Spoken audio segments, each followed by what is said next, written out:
From the Library of Congress in Washington, D.C.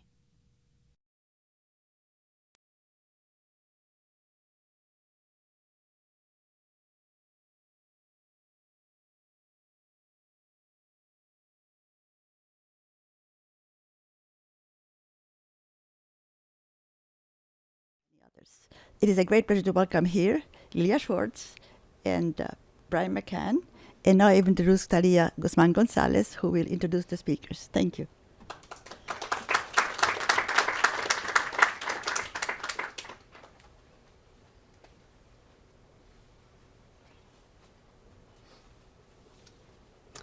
Thank you, Georgette.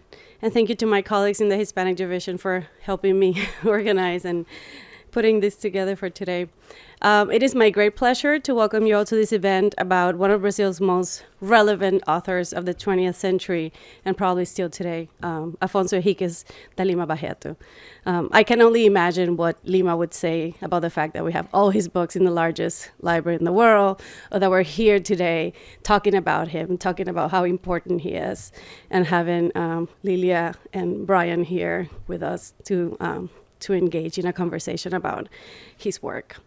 Bryan McCann teaches Brazilian history at Georgetown. He's close by, and he has written widely about Brazilian social and cultural history. He's the author of numerous articles and books, including Hard Times in the Marvelous City, From Dictatorship to Democracy in the Favelas of Rio de Janeiro, published in 2013. The Throes of Democracy, Brazil since 1989, published in 2008. And Hello, Hello, Brazil, Popular Music in the Making of Modern Brazil from 2004. He recently wrote the introduction for a new English translation of Vida Vertiginosa, Vertiginous Life, by João del Rio, who is a contemporary of Lima Barreto, and foe, probably. The book was published this year by New London Librarian in a translation by Anna Lessa Schmidt. And thank you for calling our attention to that. We're getting on it and all those books. I'm very excited to have Lilia Moritz Schwarcz here in the library. For me, it's a great honor. As a grad student, both Bryan and Lilia were both references. So for me, it's truly amazing to have them here today. She wears many hats in her different roles as an intellectual, writer, publisher, mentor, an overall force of nature. She is a full professor in the Faculdade de Filosofia, Letras e Ciências Humanas at the University of São Paulo in Brazil, where she also received her PhD in social anthropology. Her main areas of research are history of slaves, racial theories, history of the Brazilian Empire, academic art, and history of anthropology.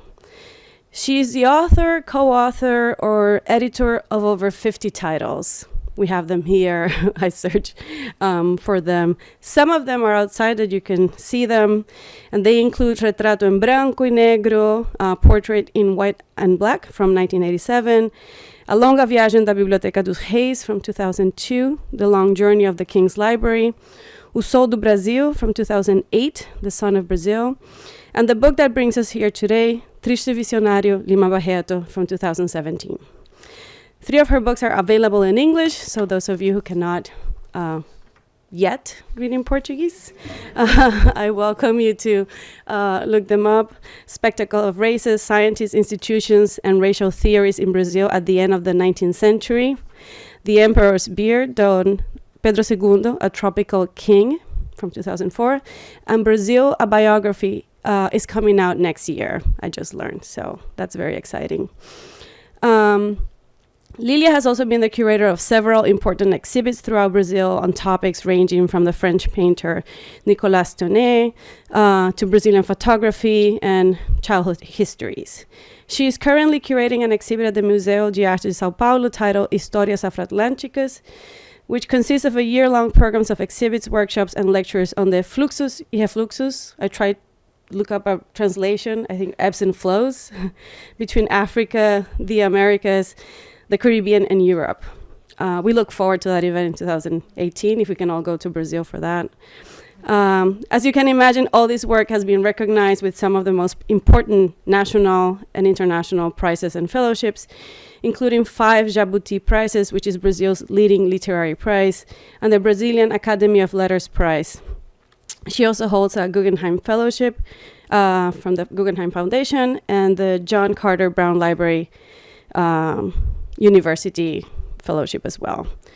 She's been a visitor at Oxford, Leiden, Princeton, and Brown universities, a Tinker Professor at Columbia University, and since 2011, she is Global Professor at Princeton University.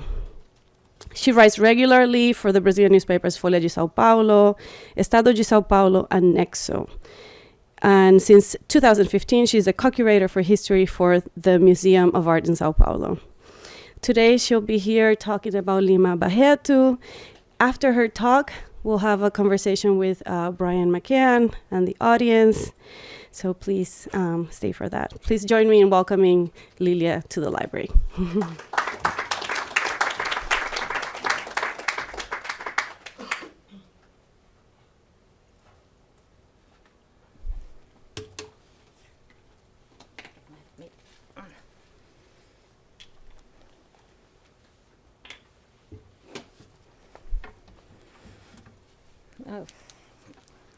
Oh, good afternoon. Thank you so much.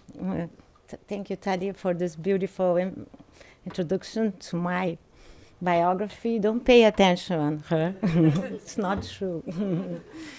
I just want to start thanking this very honorable invitation from the Hispanic Division of the Library of Congress. I want to mention Talia Guzman Gonzalez that took care of really everything, including my research today, and also my colleague Bryan McCann for the kindness of being here to discuss my presentation. I agreed with Talia that I would talk about my last book, Lima Barreto, Sad Visionário, Triste Visionário. I thought it would be good to start with the title, Sad Visionary. I wanted to put a balance in this title. For example, if you think about sad is a word that Lima Barreto uses a lot. Sad is the title of his most famous novel, Triste Fim de Policarpo Quaresma, The Sad End of Policarpo Quaresma. But sad, in popular Brazil, it means a person that is stubborn, is persistent, that insists. So you can see that you have an ambivalence in one word. Visionary. Visionary because, again, Lima Barreto used a lot this word, visionary. In Sad End of Policarpo Quaresma, there is a particular moment when Floriano Peixoto, our former president and a character, evil character of Lima Barreto, says to Policarpo Quaresma, Policarpo, you are a visionary. I can trust you, it's not a compliment. He's trying to say, so a visionary can be a person that sees the future, but a visionary can also be a person that is a fool, kind of lunatic. So you can see what kind of problems I had in my book. No? A biography is an exercise of ambiguity. No? It's an exercise of being affected, to be distant, to be very, very close at the same time. Lima Barreto, as Talia said, it's a very well-known author in Brazil, a very well-known writer, and it was very well studied. So what I tried to do, and I tried to explain to you today, in this afternoon, I tried to come up with new questions for the same character. Questions that I think it's a kind of thing of my generation that we are dealing with civil rights, problems of civil rights. So I asked Lima Barreto about race, gender, region, and generation. All social markers of difference that I tried to put together in a kind of intersection. Let's see if I will succeed. No? So let me start quoting Lima Barreto. So this is Lima Barreto. The Republic of Brazil is the regime of corruption. Nobody wants to debate. Nobody wants to stir up ideas. Nobody wants to put any real feeling into it. Everybody wants a slice of the action. The jurists want their slice. The philosophers want their slice. The doctors want their slice. The novelists want their slice. The engineers want their slice. The journalists want their slice. Brazil is one big apple. Oh, Brasil é uma grande comilança. Let me try just a test on you. The body and the style are very present day in Brazil and also here. But the piece itself is almost 100 years old. However current it may seem, it was actually published, let me just move here, published in 1918 in an anarchist magazine called ABC. The title, A Política Republicana, the Republican politics, had a very clear target and was signed by a colonist of Brazil's First Republic, famous for his very critical style. We are talking about Afonso Henriques de Lima Barreto.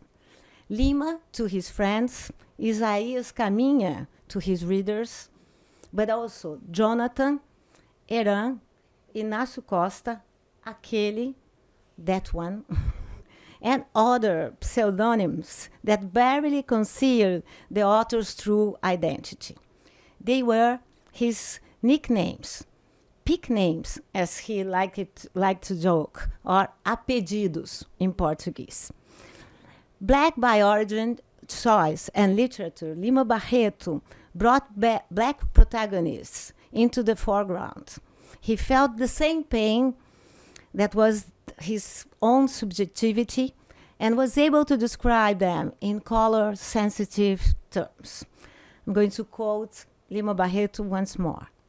There were simple seamen, low-ranking officers, white, blacks, mulattoes, caboclos, people of every color and disposition, folks who had gotten themselves mixed up in the adventure out of the nasty habit of doing what they are told. This comes from Sad End of Policarpo Quaresma. In this post-abolition context, Lima was a near solitary combatant against racism in Brazil, against racial Darwinism, that it was a big fashion in Brazil. I quote him once more. A white man intellectual, he would say, is measured a priori, a black man a posteriori. In his novels, chronicles, short stories, diaries, Lima Barreto denounced the discrimination he suffered, the acts of racism he endured, great or small, and in the sense, his literature was solidary, as he would say, militant. Freedom was a concept dear to Lima Barreto, who hailed from a line of slaves on both sides. His grandfather, Manuel Feliciano Pereira de Carvalho, had actually owned his grandmother and never recognized the relationship, as it was all too common in a Brazilian history of which we only know one side, the maternal side. His father, João Henriques, was a typesetter during the Brazilian Empire and the proud inventor of a special font created especially for the printing of the Lei Áurea, the Golden Law, the empire's most popular and indeed last law, as the Republic will begin in 1989 and the Lei Áurea was in 1888. Lima's mother, this is the Golden Law. Lima's mother, Dona Amália, was a granddaughter of slaves. She trained as a teacher and became headmistress of the Santa Rosa School for Girls in Laranjeiras. The Barretos, therefore, belonged to those Afro-Brazilian families who believed that true freedom would come through education, not with the cold letter of the law.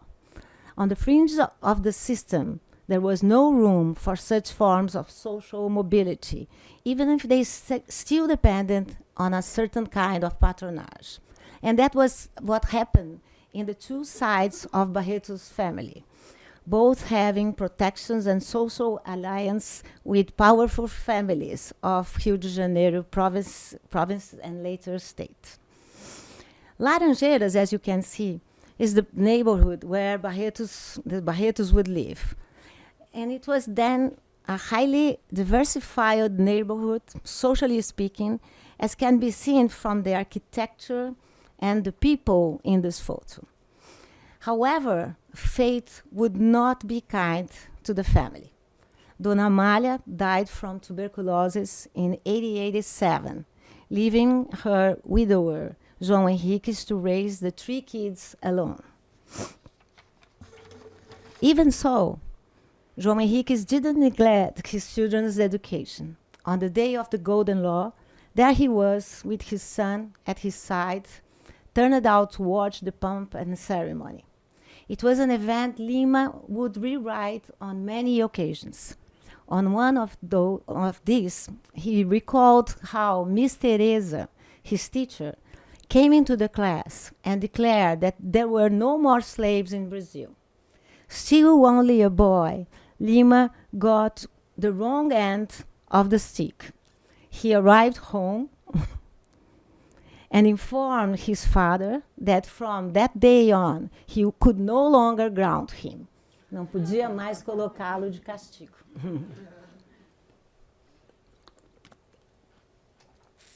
The future would not be rosy for Lima and his family.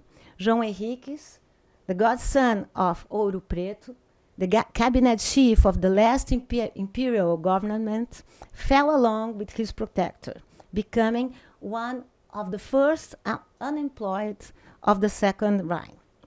Even so, he managed to find an administrative post at a Madhouse on Ilha do Governador. That's the house. That's the house nowadays. Madness, real and social and real, became a fixture to Lima Barreto's life from that point on. And he would never shrink from criticizing the Madhouse system that was, as he often claimed, a microcosm of wider society, shot through with the same social, political, and racial differences. At the asylum, he would say often, black was always the harshest color. The asylum, he wrote, was a place for invisibility, black invisibility. Lima Barreto studied in good schools, as this one in Niterói, fulfilled his father's dream. He was accepted into the Politecnica, the engineering program, where he claimed that he suffered for the first time discrimination. This is Politecnica. This is a very rare photography of the Lima Barreto group. Lima Barreto is there on the right side, and you can see him here. Yeah. In this time-torn photo, we see Lima wearing a large tie and a borrowed jacket looking into the future. He who claimed not to belong to this select chic group, to this European-style elite that refused to accept him. Unfortunately, Lima would have no time to finish the course. In 1902, having failed to balance the books on Ilha do Governador, João Henriques, Lima's father, was forced into retirement. The boy left the Polytechnic and entered public life as a clerk. He was a clerk in the War Office, a place he always hated. What he really wanted was to make a living from literature. He wrote in his diary, I will marry literature. The civil service struck him as a waste of time, marry a bread and butter job. I want to quote once more. We are all born to the civil service. that placidity, no conflict or violent quarrels, 5 hours of plain sailing every day, ensuring a mediocre life. All of that sits perfectly well with our expectations and temperaments. In a day's work for the state, there is no unpredictability and requires no extra effort to glide through to tomorrow. Everything proceeds calmly and smoothly, with no collisions, no surprise, as one goes about drafting the same papers and memorandums, the same decrees, in the very same fashion all year long, save for bank holidays, and optional holidays, clearly one of the best inventions of our republic. So he set about reinventing himself. He moved to Todos Santos, literally all saints, though he claimed the saints had long since abandoned the place. At the same time, from that day on, he was used to take the Central Station train every day. That was an extended Rio de Janeiro that includes the suburbs. In fact, Lima Barreto started to write a literature in transit. He used to this is a line of the Central do Brasil, and you see Rio de Janeiro, that is the 0 mark, and then Todos os Santos in the middle. And then this is a car, a second-class car, that he used to say, the second-class car in the mornings is black, all black. Lima Barreto became also a secretary with a very fashionable magazine called Fonfon. But then promptly he resigned. He used to say that he didn't like having his copies constantly binned. But his real challenge was literature. And in 1909, he had already written 2 novels. But he decided to start with the recollections of the clerk, Isaías Caminha, that he found more aggressive. Lima had this kind of capacity to make noise, a lot of noise. Isaías Caminha is the story of a boy, the son of a priest and a slave mother, who goes to the big city to make something of himself and runs up against prejudice. Skin changes, he wrote. In the second part of the book, he picks a fight with the journalist Muir when, nominally citing O Globo, the newspaper O Globo, he attacks the newspaper he worked for and the colleagues he worked with, including João do Rio. He was immediately blacklisted and had the doors of the big press slammed to his face. But he, in his way, was a stubborn person and set up a magazine of his own, Floreal, which lasted only 4 issues. And Lima thanked the 35 loyal subscribers who had stayed the course. Lima fell in with a group of friends who used to hang out around the bars downtown. And together they went by the name of Confraria dos Amanuenses, Confraternity of Clerks. The group of drinking buddies used to come together to exchange, they used to say, useless theories and ideas. They used to be seen in a particular bar called Bar Papagaio, the Parrot's Bar. Lima often mentioned that even the papagaio, the bird, liked to drink a lot.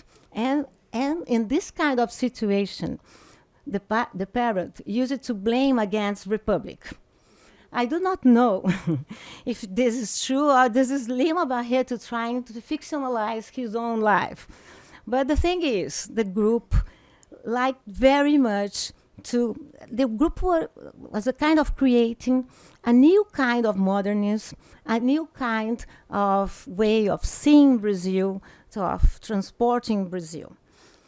Lima Barreto, he wrote Numa e a Ninfa in 1911 and attacked the politicians. And he wrote Dr. Bogolov in 1912, where he attacked the Brazilians and called the Brazilians Bovaries. He used to say that the Brazilians love just to import ideas and theories. In 1914, Lima could not hold out no longer and was committed for the first time. He was found drunk, and his brother decided to put him in the hospital.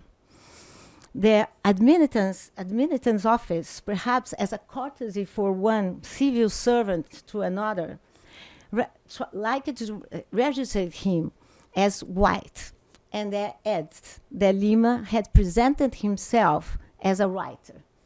He says he's a writer, that he wrote. But Lima was not a loser at all. And then, in 1911, he started publishing Policarpo Quaresma in feuilleton. And then in 17, he published this book as a book. The book is a story of a sort of Brazilian Don Quixote, a critic of what he called cheap nationalism. In this, the book was well received, but not as well as Lima had expected. So he wrote in his diary, Policarpo Quaresma, the idea that kills, the deception, the pessimism. By this stage, his life was more than jumbled, and with those of his characters. He was Isaías Caminha, and he was Gonzaga de Sá, and the opposite was none less true. But the experience in the hospital was really profound.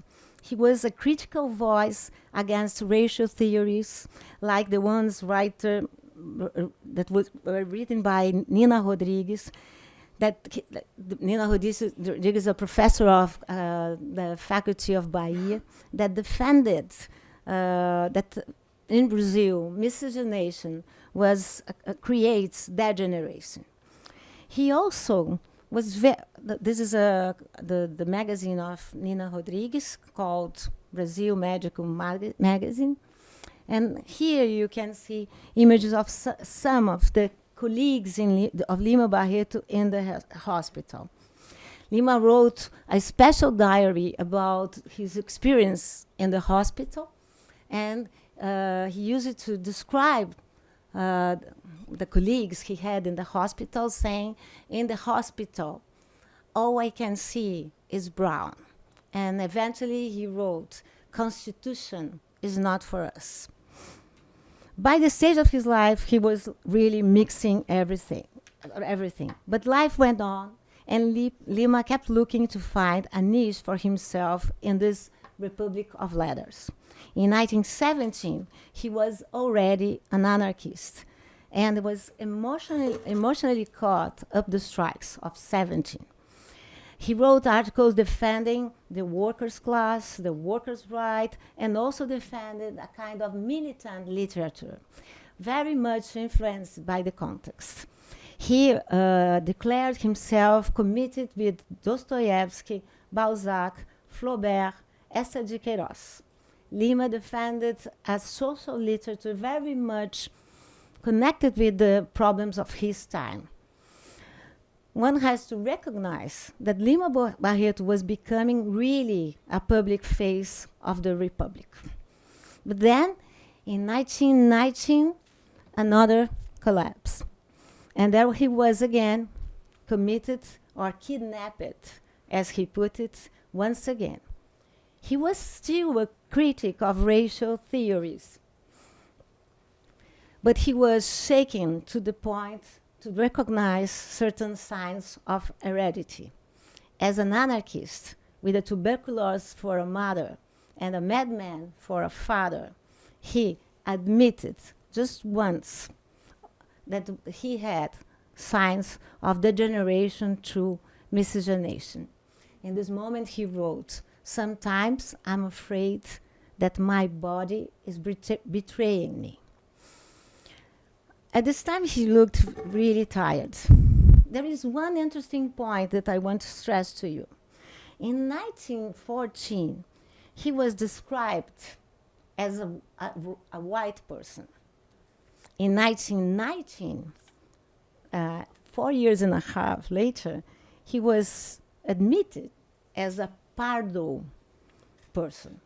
Pardo, this kind of color that is also almost impossible to translate. It's a kind of etc. of the senses. It's a kind of none of the others of the senses. Social color is the term we use to talk about this way Brazilians negotiate with color in a positive or sometimes in a very negative agency. In his diary,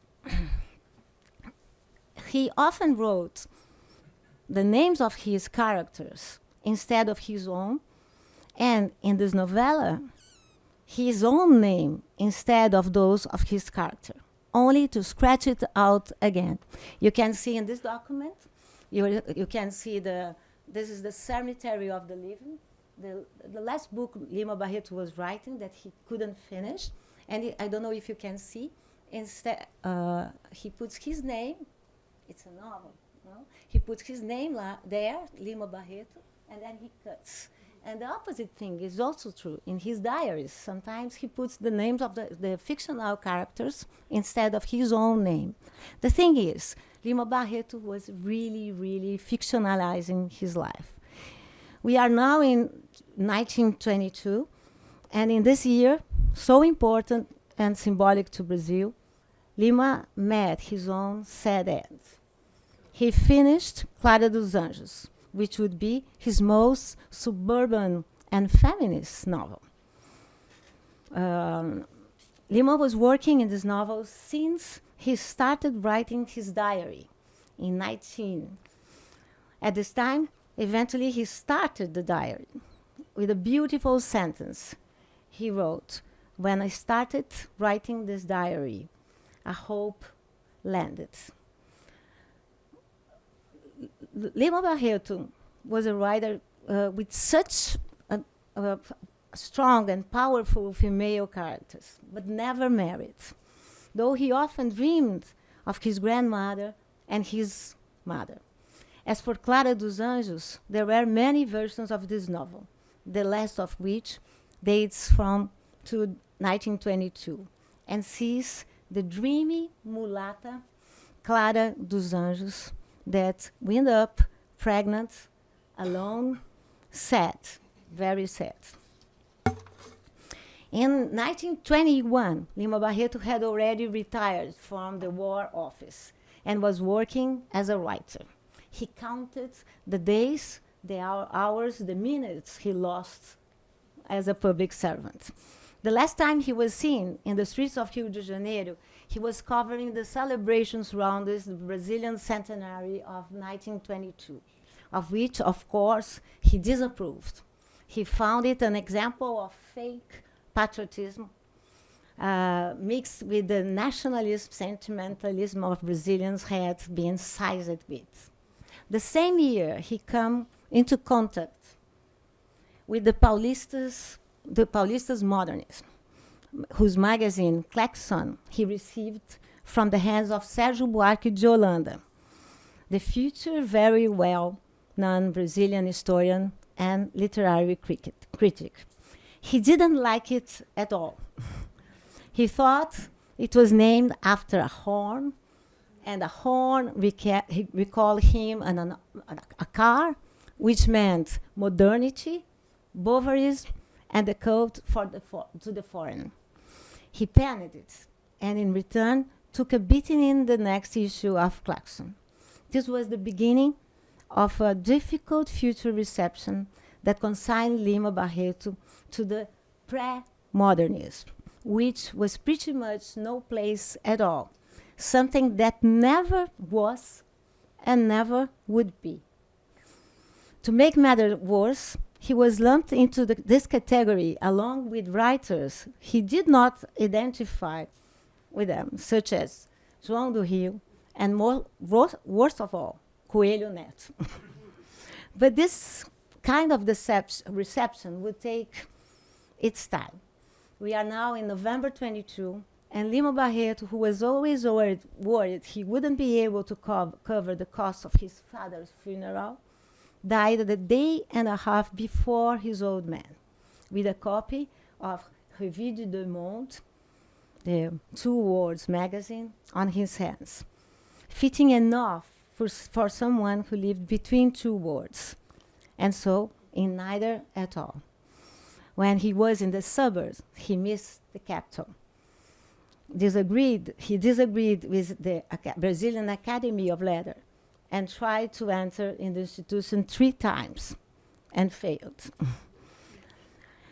Lima crafted the characters of his books with an immense tenderness. They were rather different to the ones the public was used to. Their hybrid religions mixed with the prevailing Catholicism. They wore various skin tones and black, and they lived on the outskirts of the city, which resonated with an African past. In the short story called O Moleque, the boy, for example, Lima tenderly describes the lads of his own neighbors. I quote once more. Not far from there, you had the voodoo shacks and deposits of ancestral beliefs. They go and mixing African religions with spiritism. They spread like wildfire. The Catholic Church does not satisfy our humble people. The priests, for most of our people, can't really communicate with the divine. But the medium, the warlock, the witch doctor, if they don't receive divinity in their trances, they at least receive spirits and souls, which being no longer of this world, are closer to God, and therefore partake a little of his eternal and immense wisdom. The author liked to see himself as a rebel, on principle, for fun, and to irritate Copacabana. Oh, this is the image to irritate Copacabana. He was against pompous politicians, against the new aristocracy, against cosmetic journalists, against aperitif literature, against Bovary, and so he solemnly railed against Petropolis, Copacabana, and Botafogo. He denounced the abuse of societies committed against women, but accused feminism of being a cheap importation in Brazil. He defended simple habits, but disliked soccer, samba, and carnival. He detests civil servants, yet earns his living as a war office amanuensis, despite his deplorable handwriting. He had a terrible handwriting for a clerk. In fact, in Vida e Morte de Gonzaga de Sá, The Life and Death of M.J. Gonzaga de Sá, published in 1918, on the pretext of summarize the work done at his department, Lima embarked on a hilarious reflection on the job he did for so many years. On my first day at the War Office, I realized very clearly that we are all born for the civil service.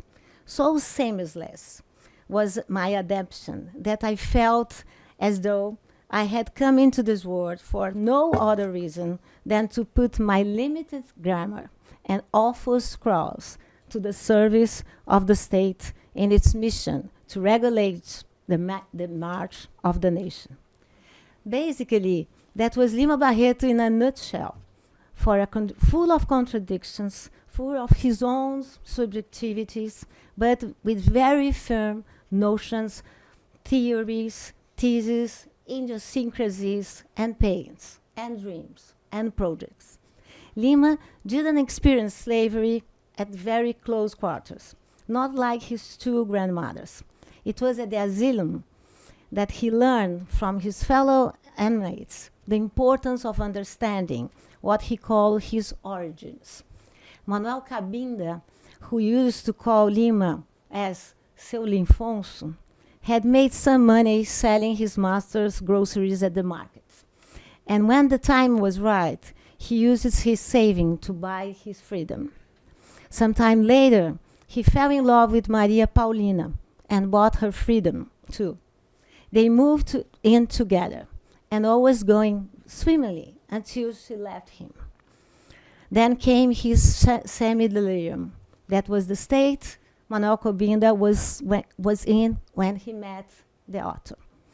As Lima tells us, Cabinda was quite a figure, and he writes, "Many other facts of this kind passed between us, and now that despair besets me, I can't recall that unique black fellow without thinking that what gives life its charm, more than anything else, is the candor of the simple and the resignation of the humble."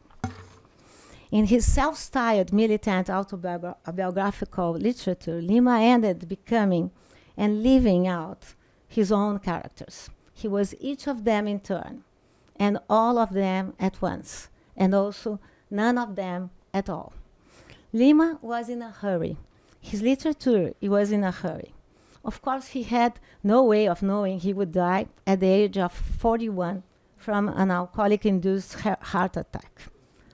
Life was short. His literature will live longer. He was an author who, as the critic used to say, confessed the whole time. But he did much more than that.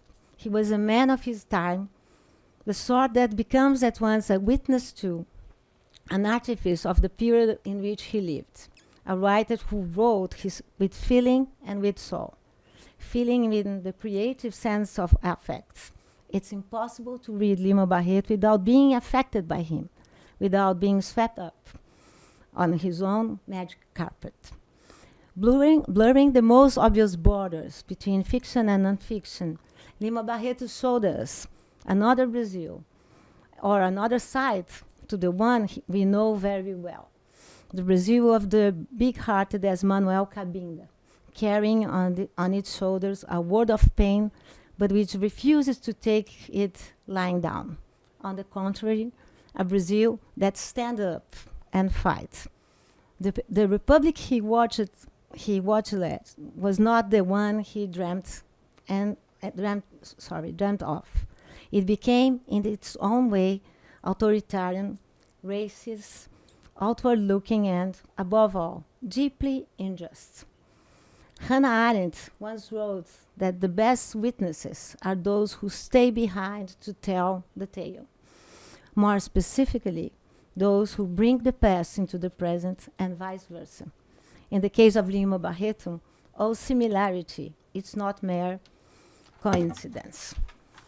But before I finish this presentation, let me also conclude showing how Lima Barreto continued to be very contemporary, even after almost 100 years. Brazil cannot blame it all on the past. But Brazil is still a champion in social inequality and practice a structural racism. Poor people, especially the black poor, are far more likely to be condemned in the courts, tend to die younger, have more limited access to public higher education, and are far less likely to hold executive positions.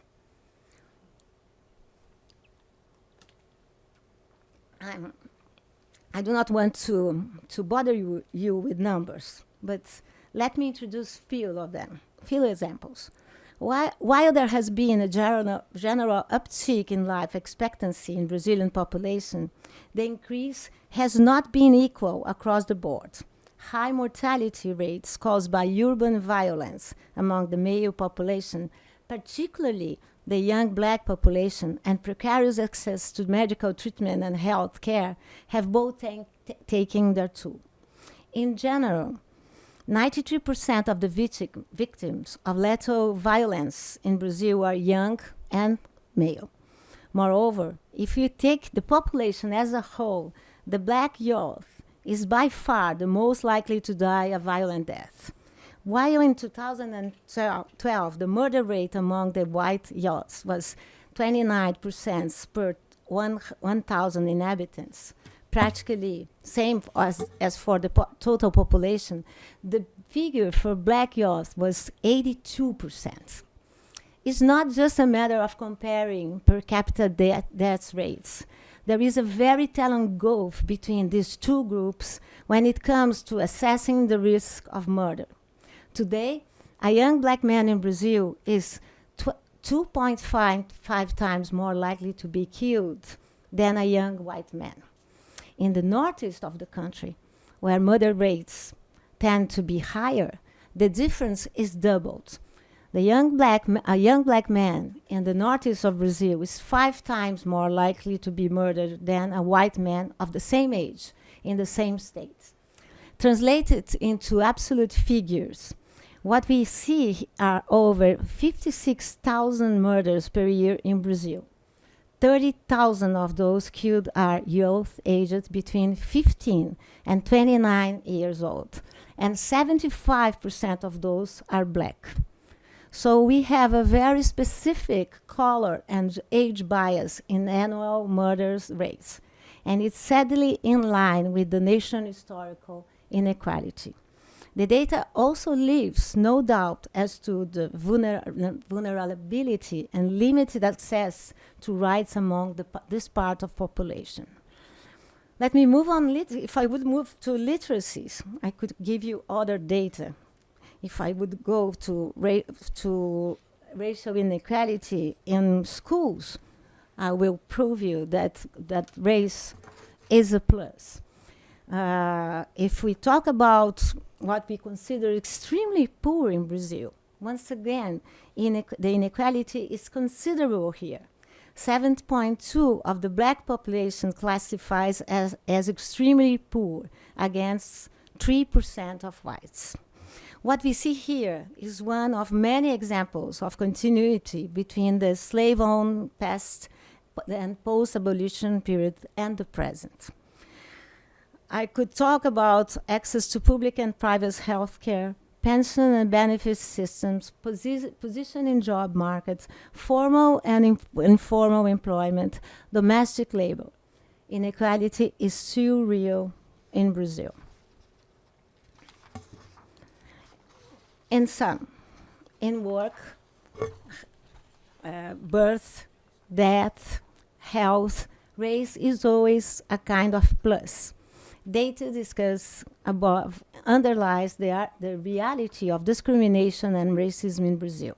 It points to urgent demands for policies to promote greater racial equality, as Barreto used it to ask for in the beginning of the 20th century. A country more inclusive, plural, a real democracy, another republic, as Lima Barreto used it to ask for in 1922. Thank you very much.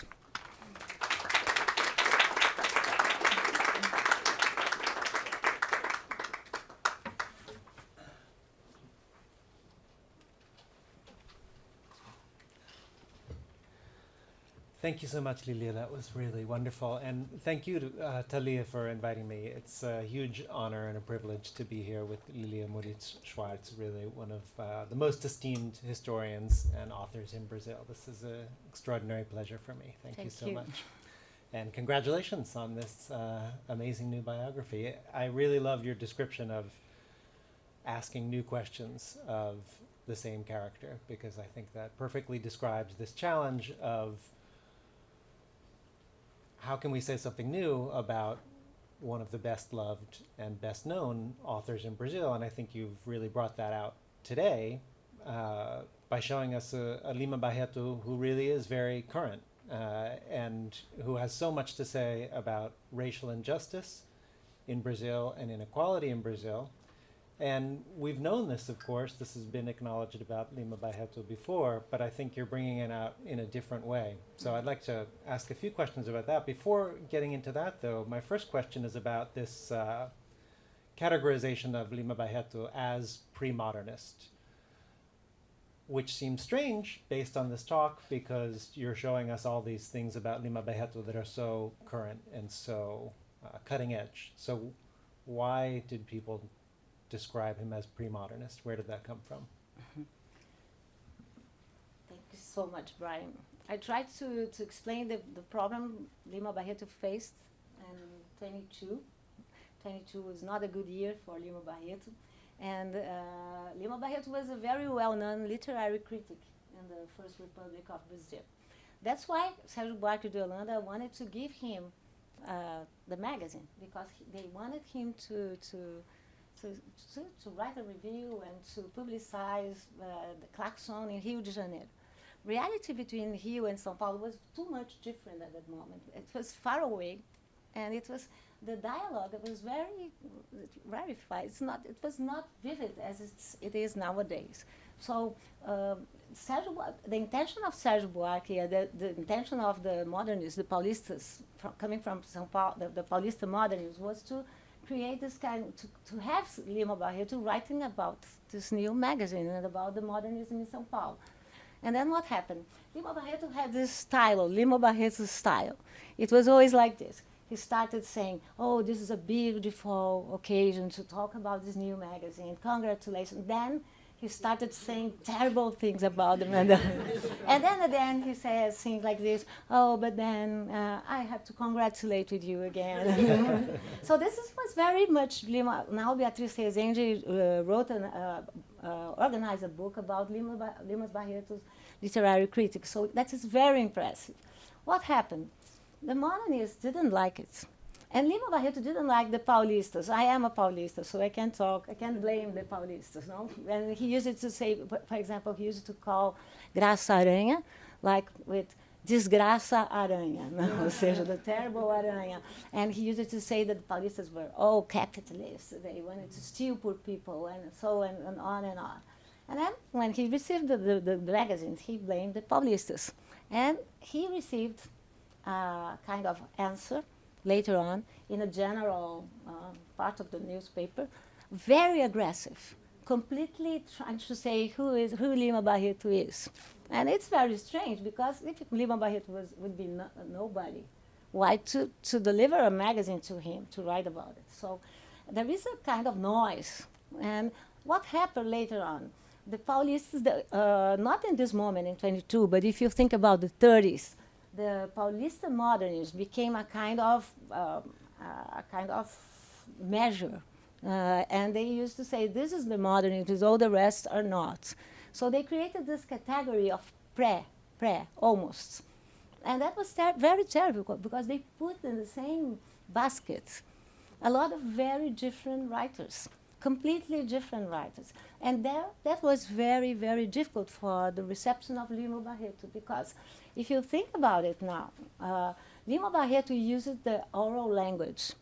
If you read Clara dos Anjos, the last book, he signed it, he used it to introduce the slangs, the expressions, so very close to the Paulista moderns. At the same time, probably the Paulistas would not like this militant style of Lima Barreto, but even so, they have some proximities, but the story of reception of Lima Barreto was very much different.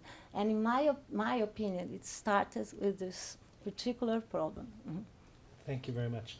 Another concept I wanted to touch on that you brought up is this idea of cor social, of social color. And you brought up a very striking example of this, the Trem do Central on the central line from downtown Rio out to the working class suburbs, and Lima Barreto noting that in the morning, everybody on that train is brown. So what is this idea of social color, and how does it differ from race? Well, in Brazil is a country that we define our country using colors. No, we still have our census based on 5 colors. No, black, white, yellow. That means people coming from Orient. Used to be red. Now it's Amerinded, but red were native people, and pardo. That is none of the others. So it's a very rational census, because if you cannot describe you using your color, then you describe you like pardo. Pardo is a non-color, exactly a non-color. And Brazilians use a lot of this kind of concept of social color, social race.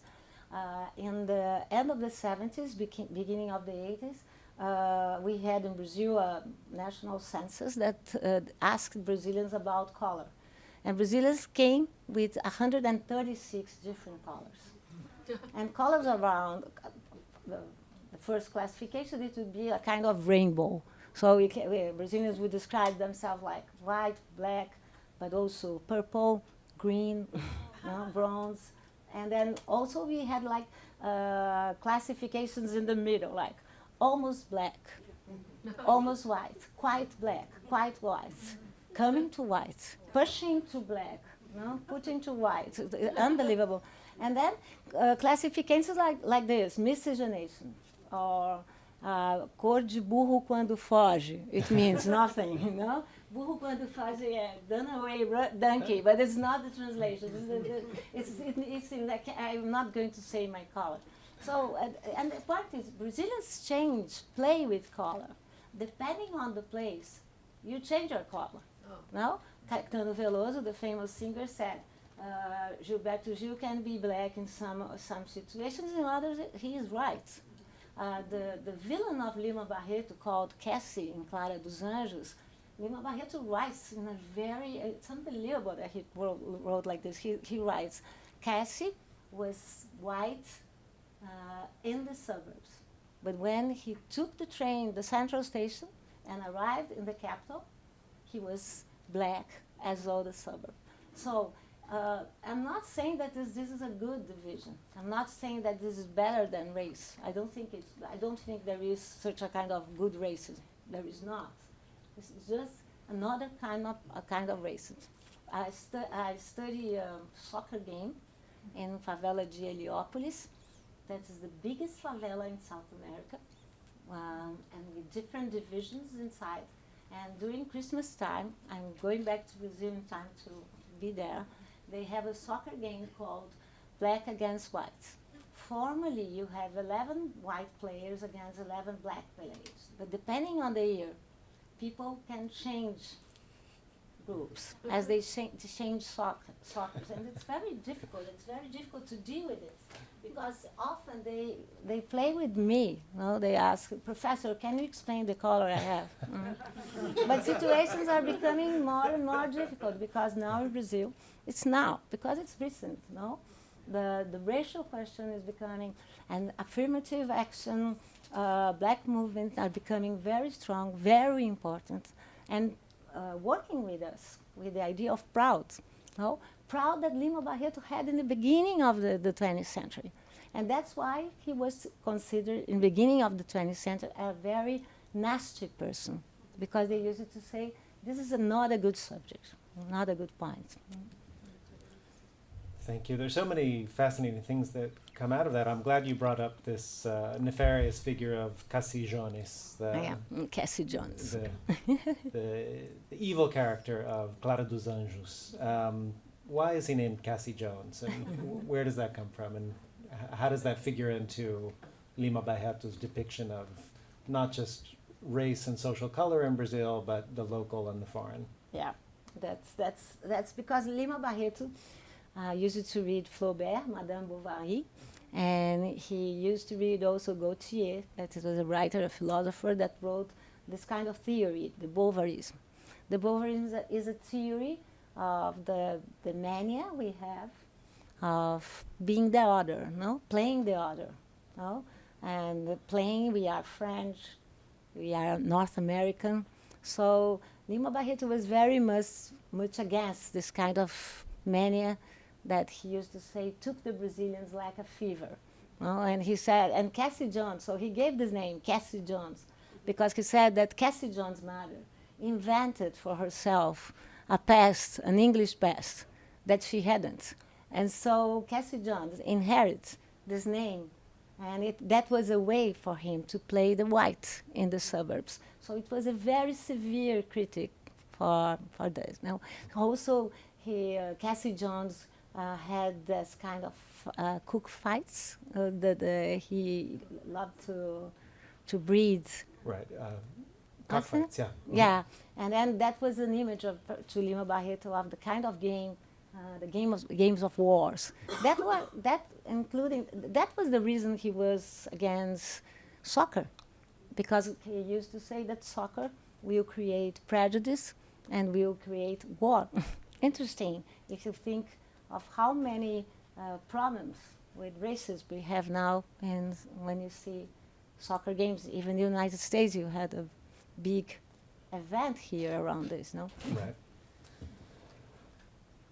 I'm going to limit myself to just one more question. I could keep this going, but I know that other people will have questions, so it's hard to pick just one more. But there's so many interesting potential comparisons that come up. But one is this haunting image of Lima Barreto in the mental hospital, and thinking of a comparison with Lima Barreto and Machado de Assis, and Machado de Assis' very famous story of O Alienista, Yeah. where the psychiatrist comes to town and starts putting people in the mental hospital, and eventually everybody in town is in the mental hospital, eventually including the psychiatrist himself. And this is a metaphor for Brazil, and it's a very popularly used metaphor. How would you compare that to Lima Barreto's own very vivid and terrible experience and his haunting depiction of the mental hospital? Yeah. Well, Lima Barreto had this, it's very interesting to see that even though the relationship with Lima Barreto and Machado de Assis was very difficult, to say the least, no? Every time I say, oh, I'm studying Lima Barreto, there is a person that will come to you and say, oh, so you are very much against Machado de Assis. I said, no, no, that's not true. They don't need it, no. And Lima Barreto, in his private library, he had one called Limana. He had all Machado de Assis books. What he did not like in Machado de Assis, he would say it, so I'm just quoting him, was the way Machado de Assis entered in this institutional life, no? But he wanted for him too, but he couldn't have it. No, so that's the difficulty and the beauty of this kind of character. But then Lima Barreto has in his Limana all the books he loved, mainly the Russians that he used to read in French, and he also had the books he did not like, did not enjoy. He had all the books of racial Darwinism. That's very much impressive, how he wanted to study. He wanted to study in order to understand and criticize. He had Nina Rodrigues' books. Nina Rodrigues, he did, in this book that I showed the picture, the cover, that was the moment that we were trying to create a penal code, and he proposed 2 penal codes, one for the blacks and one for the whites, because he used to say crime is a thing that is very, it's something that you have to put in relation, and you cannot have one constitution. So every time Lima Barreto wrote things like this, constitution is not for us, he was quoting Nina Rodrigues. It's not something naive. And then what Lima Barreto experienced, he knew very well the racial theories that worked with the ideas of stigmas, no? That you have external phenomena that could show that you were a person that carried the degeneration. For example, anarchism was considered a collective degeneration. Lima Barreto was an anarchist. Second, tuberculosis was a stigma of racial degeneration. Full alienated people, another sign of degeneration. Lima Barreto's father, I don't know if it became clear, he had a problem with the accounts, and then he became mad. He never came back to life. His house in Todos Santos was called by the neighbors of the Mad's house. So he was a person very much against this kind of institution in Brazil, and he considered this institution a kind of symbol of Brazil. of discrimination, of racism, of problems of class. But at the same time, when he was in the hospital, the second time, in 1919, there was a moment that he said, that he wrote. I studied the anamnese, the document, the dialogue that Lima Barreto had with the person that took care that said you were black or you were white or you were pardo, and then there is a moment that Lima Barreto says, "I confess, I have stigmas." This is the moment, as a biographer, as an historian, that you think, no, please do not confess. But you cannot change this. But at the same time, he was carrying on, he was writing a book, The Cemetery of the Living, that would be a very, very strong critic of this system. So the difference between Machado de Assis, and I discuss in my book, if you compare Machado de Assis in Lima Barreto's life, Machado de Assis came from a family, more distructured family than Lima Barreto. And Machado de Assis is not true that he was against, that he was a person that was against slave system. He was. As a public servant, he frequently used to charge the slave owners. But at the same time, in this situation, very, very, very right, it's very beautiful, your question, because one can understand the difference of being a critic or experiencing this kind of life. Right.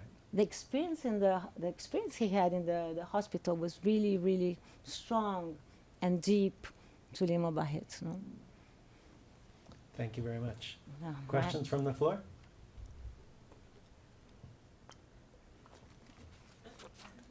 I'd like to ask about Clara dos Anjos. Clara. Clara dos Anjos is the main character, and she's a black girl. And her name, Clara, is the opposite of black, of dark. And Anjos mean angel. So I'd like to discuss what is in this name. Oh, I don't know your name, talking about My me. name is Aline. Huh? Aline. Lima Barreto wrote about it. As Cassie Jones is Cassie Jones. It's not naive. And Clara dos Anjos is Clara dos Anjos, not naive. So Clara means a person that is very,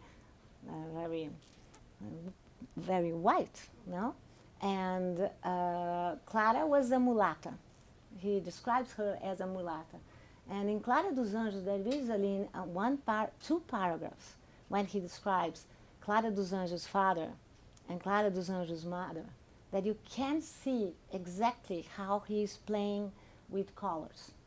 In my opinion, Lima Barreto writes a black literature in Brazil because, first of all, the main characters are black or mestizos or mulattoes.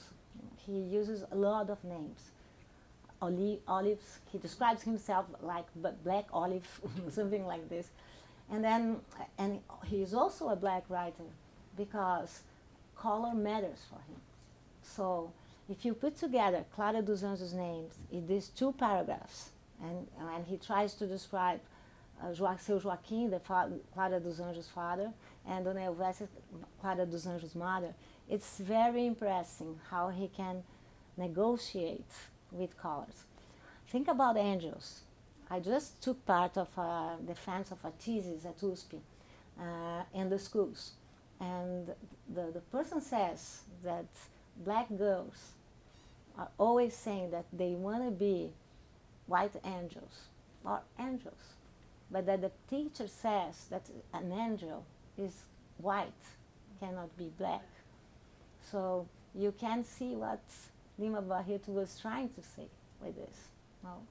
And the deception, the sadness of Clara dos Anjos, it's very impressive. One thing that touched me a lot is that he started writing Clara dos Anjos in the first moment he started writing his diary, 900s. And this first version of Clara dos Anjos she ends like a prostitute.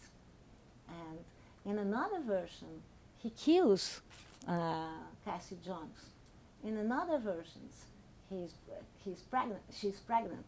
This is the version we know because it was the last one he signed.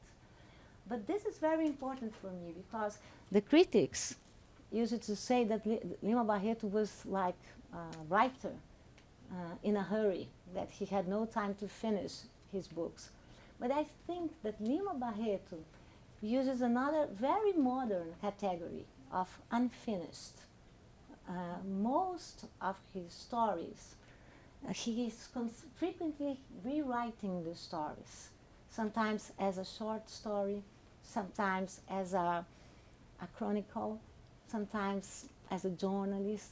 So it's very impressive to me, but he kept the name. The name was this one since the beginning of the novel, Clara dos Anjos. I read the book many years ago, and I don't remember the descriptions of mother and father of Clara dos Anjos, but I do remember the last sentence of the book.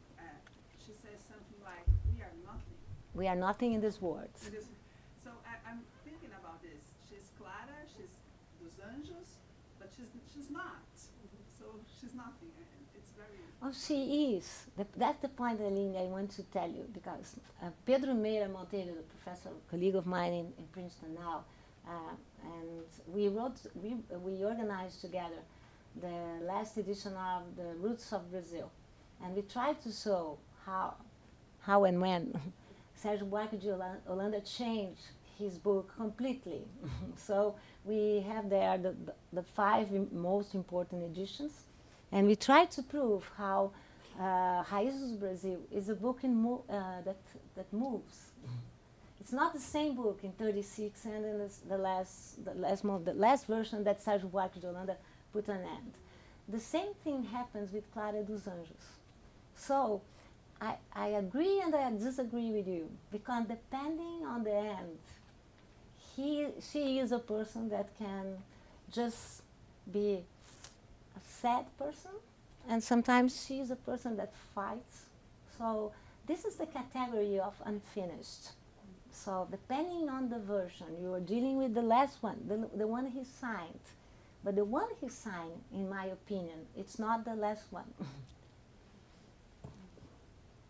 And that's literature, no? That's the power of literature. Imagination. It's beautiful, yeah. Hi, I'm Janae Oliveira. I'm here as a Fulbright scholar at Harvard. So I want to thank everybody to bring her here. You're kind of reference for everybody. I'm a historian by formation now. I work with films, where I do a lot. Thank you. But my question is, as you brought numbers, sad numbers, literally sad, not sad that you put Lima Barreto numbers about the race reality, I was curious to ask you about the affirmative actions. And some years ago, you were against affirmative actions in Brazil, and I want to know your opinion about them now. I have to thank you for this. Sérgio Buarque changed his mind, no? Lima Barreto changed his mind. And I changed my mind, and I said that for a long time. I think you know that I'm working in affirmative actions at USP for more than 10 years. No? And then at that moment, it was a very problematic signing. I didn't read the last text. I said that, I wrote that, that's why I can't say it publicly. And it wasn't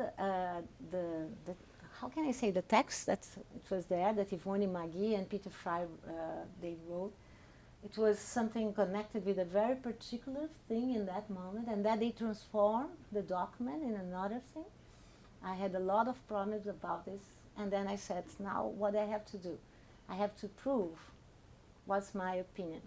So I'm working hard in affirmative action in University of São Paulo. As you know, University of São Paulo is the biggest university in South America. I'm not saying that's the best. It's the biggest in numbers. No? Sometimes we are falling down the hill. No? But it's in numbers. Nobody is going to blame me. And University of São Paulo, it's also a very, the last one to have this kind of program. So I'm very much in favor of affirmative action for various reasons. I'm going to say two of them. One of them, I gave you the answer today. I'm writing a lot of essays showing how Brazil is a very unequal country and how in this very unequal country, race is a plus. It's more unequal. No? So I'm for affirmative actions because we had a past, a present past, and we have to deal with this present past. But I'm also for affirmative actions, and that was my program in University of São Paulo for very positive reasons, because I think that diversity is always more, that we need diversity, that we will have a better university if we have more diversity in the university. And I'm not talking just about the students, I'm talking about the public administration, I'm talking about the professors. So if I look around, I'm always for affirmative action. At that moment I thought in race as a biological category. And then I used it to say things like this. We do not have races, we have one race. So what's for? But then, for a long time, I'm working with social race, that Bryan asked me in a very kindness way. So if you think about social race, what we are saying, that we are in one race, but the social creates this very hard difference in our society. And as an anthropologist, because I'm a mixing historian and an anthropologist, I think that culture is a kind of second nature. So it's so strong as nature. So thank you for your question. Happy to hear it because I was very sad when I saw your name on that list. Yeah, long time ago, Sergio Buarque de Holanda can change, and I'm very proud of changing my mind, you know. My name is Jen Roth-Gordon, and I want to thank the librarian for being here and coordinating your visit with the American Anthropological Association meeting. So it's just fabulous to be able to have you here. And so as an anthropologist, my question is less literary and less historical and more about race from an anthropological perspective. Yeah. So I'm curious in your discussion about color versus race, and I understand the distinction you're making. I have had lots of experiences in my own research talking to Brazilians where they, at one point back when I was doing my dissertation research, I handed out surveys with a racial category, and that was a very confusing question, and I got answers that sort of boggle American minds, where people would say to me, well, my race, do you mean in the summer when I'm really tan, or and really dark, or in the winter when there's not as much sun? And these are things that don't make any sense to Americans. I give that example in my classes on U.S. race relations, right? Because these are things that don't make sense to Americans. But I'm curious, in one of the things that you said here, understanding those distinctions and understanding that Brazil has a very different racial history, very different day-to-day experience with race, and people's understanding identity also in terms of how they identify. I'm going to apologize for a very targeted question, but I'm curious. Would you say that Brazil has a different form of racism? Or do you believe that the racism, what it's based on, right, the racial hierarchy is the same and it's sort of just that manifestations of it that are different? I mean, I guess I'm asking what has been a central question to the field of Brazilian race relations for decades. And so I hate to pin you down. You can go any way you want in the answer. I'm just curious to hear your response. Very good question. Do we have like 4 hours? Thank you so much. Thank you so much. First of all, if I understood your beautiful question, I think if I would describe racism as a very racism is racism. There was a moment when some of the scholars in Brazil in the 30s and 40s used it to describe color and race, used to oppose race and color, in the sense that color is better than race. That color is porous and race is not. I do not agree with that. I think that color is a very perverse system, very intern, naturalized, invisible form of racism. And more than this, it's a very private form of dealing with racism. The thing is, in public sphere, we are not going to talk about this, but in private, yes. And color is I think it's a very, very complex way of classification. It's a social marker of difference that you put together different marks like color, class, sometimes region, sometimes religion also. So it's a way of not saying and saying. It's a way of transforming hierarchy in a very strong language without saying that we are doing that. We are working in a group called NUMAS that we are studying.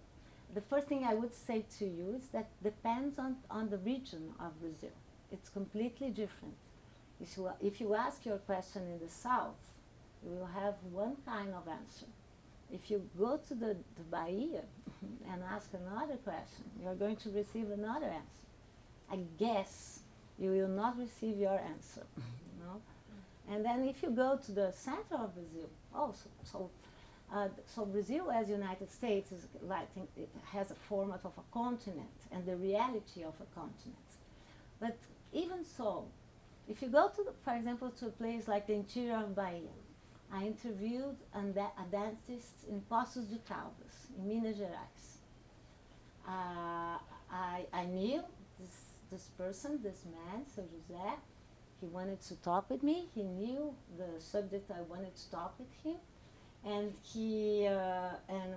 eventually when I opened the door and started talking to him, and he said to me, girl, because in Brazil you call girl for, girl, menina. During the moment I was black, my life was very different. So you can smile on this. You can think it's a joke. It's not a joke. It's not a joke. It's the same story we are reading here with Lima Barreto, that the first time he was described as white, because he was a writer, because he was a public servant, and the second time he was a pardo, because he was more deceived, he was tired, So this is the way people use color. But in my opinion, I have a lot of colleagues here that can talk, agree or disagree with me. Things are changing in Brazil. Now you can talk about having black proud. You can talk about different origins. You can talk about different Africas in Brazil. So, in my opinion, things are really changing. And it's not so easy to say, no, we do not have this kind of thing of racism. We are not.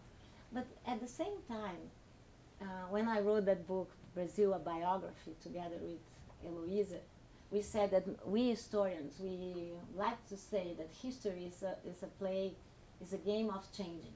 But history can be a very stubborn way of repeating things. So, in 1988, at University of São Paulo, we finished a research that we asked Brazilians about racial discrimination. And it was very simple. We asked Brazilians, the first question was, do you feel discrimination? 96% of the answers were no. The second question was, do you know a person that was discriminated? And 99% of the answers were yes. And the third were, if you said yes, try to describe the relationship you had.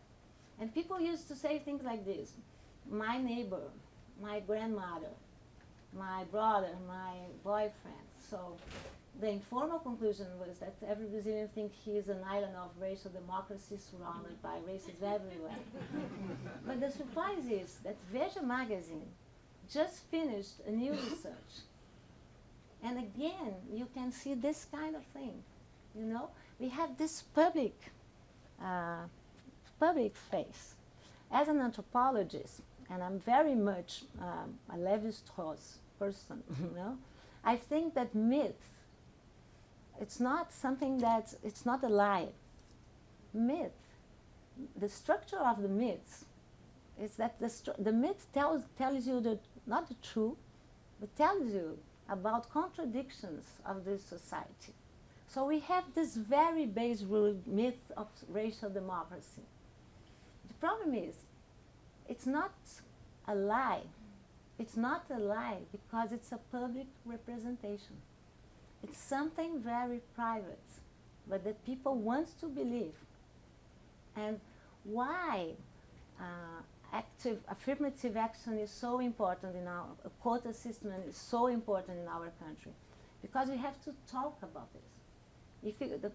The worst place to live is invisibility. And in Brazil, this idea of playing with colors has the color of the invisibility, has the color of pardo, and that's a problem. I think that's potentially a brilliant conclusion to the session. Unless there are any further questions, I think we can't really do any better than that. That sums it up really beautifully. Thank you so much. Thank to you. Lilia Moritz Thank you for the Schwarcz. question. Thank you. This has been a presentation of the Library of Congress. Visit us at loc.gov.